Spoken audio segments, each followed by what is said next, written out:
तर कृष्णाला सांगितलं याला तुरुंगात टाका, सैन्याला सांगितलं. आणि जेव्हा ते दुर्योधनाचं सैन्य जेव्हा सगळ्या साखळ्या घेऊन आलं तेव्हा कृष्ण असा पाय रोवून मजबूतपणे उभा राहतो आणि म्हणतो, बांधणे मुझे जो आए हो, जंजीर बडी क्या लाए हो. मला बांधायला जर आलाय तर साखळ्या जरा मजबूत आणल्यात का. यदि मुझे बांधना चाहे मन, पहिले बांध अनंत गगन.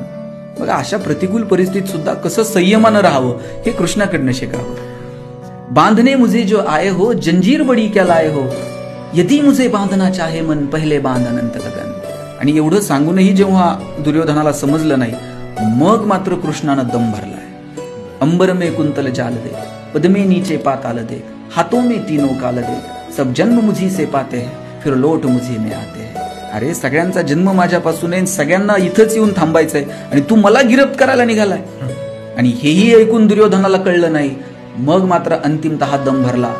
याचना नाही अब रण होगा, अब महाभारत होगा. तुम्हाला संधी मिळते, तुम्हाला दस्तक ही नियती देत असते, बाबा ऐक, बाबा समजून घे.